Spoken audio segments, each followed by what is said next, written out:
A few years ago, I visited a lodge that was always friendly and welcoming in its nature. Every time I went there, I was greeted with smiles, handshakes, and kind words. After saying hello to everyone, I went to the kitchen and returned with a plate of hot food. The meal looked good. I headed to a table where I saw an empty chair. As I was sitting down, I heard something that I did not hear often in this lodge. The members at a table were having what seemed to be an almost heated discussion, an argument. I was surprised and I listened for a while. The brothers were sharing their opinions as to what they felt was the most important aspect in Freemasonry. One brother explained that our ritual is the backbone or the heart of Freemasonry. He said that a real danger to any lodge is when its officers are unable to properly perform even the short opening and closing ritual in the lodge. I couldn't disagree with him. He said that sloppy ritual projects a sloppy attitude towards all aspects of the lodge. A lack of caring in this visible portion of lodge operation invites a lack of caring in all aspects of the lodge. He pointed out that many lodges offer little more than this short ritual and a reading of the minutes. When they can't even accomplish this small task, the lodge would seem to be able to offer very little in any substance to the members or visitors. I sat back and waited to hear how anyone could disagree with him. A second brother began speaking. He said that his point seemed to be lost by the first brother. He said that even when the ritual is perfectly done, it is, at best, only a performance. In itself, he said, the ritual is only a collection of words.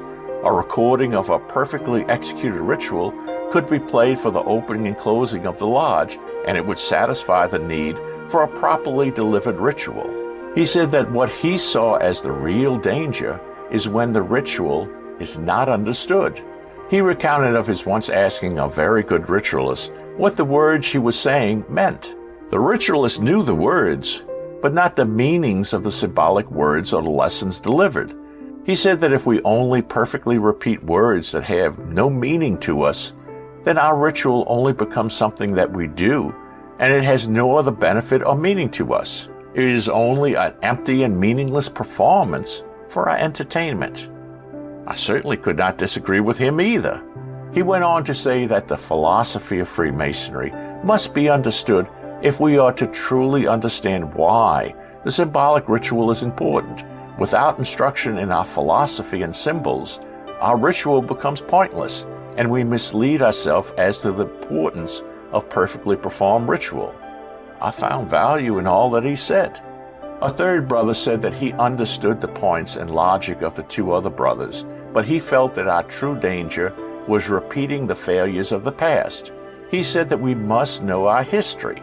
When we do not know of past failures and what caused them, the opportunity is present to travel down the same problematic roads that brought us previous difficulty. He said that knowledge of our history gives us a window into our past and provides us with a blueprint of sorts to explore the future and what we need to avoid. Once again, I found no fault in what this brother was saying. An elderly brother came out of the kitchen. He had been listening as well. He mentioned that they left out one additional point that he felt was essential. He pointed out that all Masons must know our Masonic rules and regulations.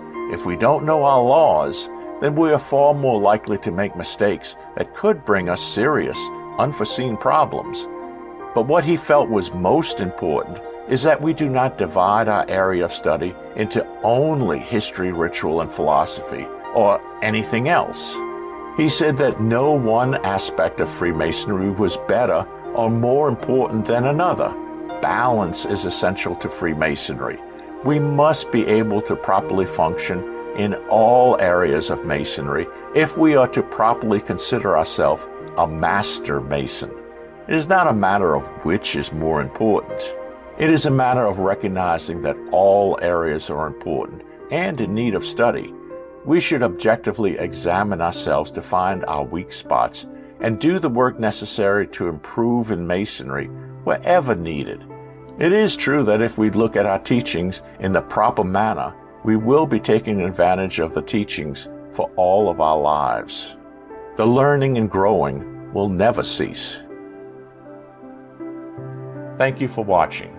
If you like the videos, please hit the like button and subscribe to us. Please support our efforts through Patreon. It is through your support that we are able to continue our work. Just follow the link in the description. See you next time.